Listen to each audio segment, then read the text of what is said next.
လုံးထင်လာတဲ့အမှားများနံပါတ်1 Black Ninja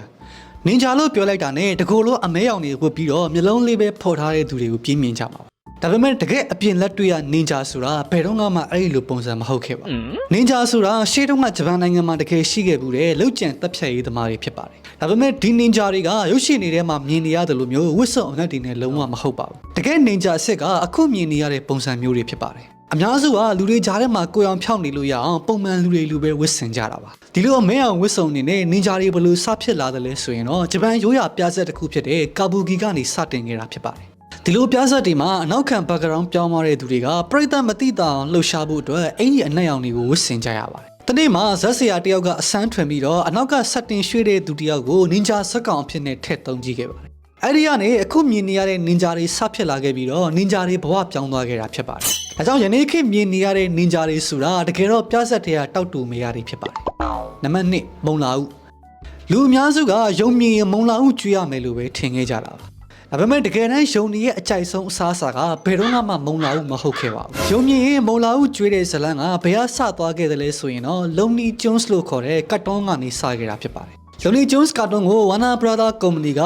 1930ခုနှစ်မှာစတင်ရေးဆွဲခဲ့ပြီးတော့တိုင်းပြည်ပြည်ကိုအောင်မြင်ခဲ့ပါတယ်။ဒီထဲမှာ Bugs Bunny လို့ခေါ်တဲ့ယုံလေးကရုပ်ရှင်ရဲ့အခန်းတိုင်းလိုမှာမုံလာဥဝါနေတာဖြစ်ပါတယ်။အဲ့ဒီကနေလူတွေလည်းကာတွန်းကိုစိတ်ဆွဲသွားပြီးတော့ယုံမြင်ရဲ့မုံလာဥကျွေးရမယ်လို့ပဲထင်ခဲ့ကြတာ။တကယ်တမ်းယုံနေရဲ့အကြိုက်ကအစိမ်းအောင်အရွက်နုနုလေးတွေနဲ့ရွှေဖယုံသီးတွေဖြစ်ပါတယ်။ဒါကြောင့်ယုံနေတာအသိဉာဏ်ရှိခဲ့ရင် Warner Brother Company လည်းမီးရှို့ခံနေရမှာဖြစ်ပါတယ်။နံပါတ်3အဖြူအောင်မူသား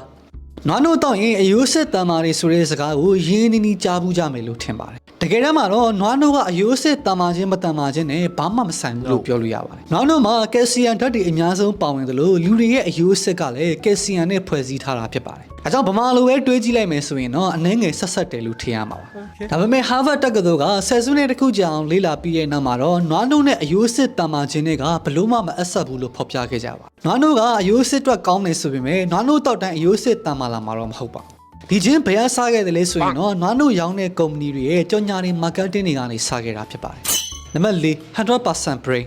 လူသားတွေရဲ့အုံနောက်က100မှာ20%လောက်ပဲအလုပ်လုပ်တယ်ဆိုပြီးတော့ဘယ်မှမသိကြားဘူးကြမယ်လို့ထင်ပါတယ်တကယ်လို့သာအုံနောက်ကိုရာလုံးပြည့်အသုံးချနိုင်ခဲ့မယ်ဆိုရင်အတိုင်းမသိတဲ့စွမ်းအားတွေရလာမယ်လို့ထင်ခဲ့ကြတာဒီဘယ်မှမသိတဲ့စကားကတော့2014ခုနှစ်တုန်းကထွက်ရှိခဲ့တဲ့ Lucy ဆိုတဲ့ရုပ်ရှင်ကနေစသွားခဲ့တာဖြစ်ပါတယ်လူသားတွေရဲ့အုံနောက်က100%အလုံးမလုပ်ဘူးဆိုတာကတပြိုင်နက်တည်းမလုပ်ဘူးဆိုတာကိုပြောချင်တာပါအုံနောက်ကသူ့ကန့်တဲ့သူခွဲထားပြီးတော့အုံနောက်ရဲ့အစိပ်ပိုင်းတိုင်းကသူ့အချိန်နဲ့သူအလုပ်လုပ်နေရတာဖြစ်ပါတယ်ဒါကြောင့်တင်းရဲ့အုံနောက်က100%အလုံးမလုပ်ဘူးဆိုရင်တော့တခန်းလွတ်နေပြီလို့သာမှတ်လိုက်ပါအဆုံးထိကြည့်ပြီးရတဲ့အတွက်အားလုံးကိုကျေးဇူးတင်ပါတယ်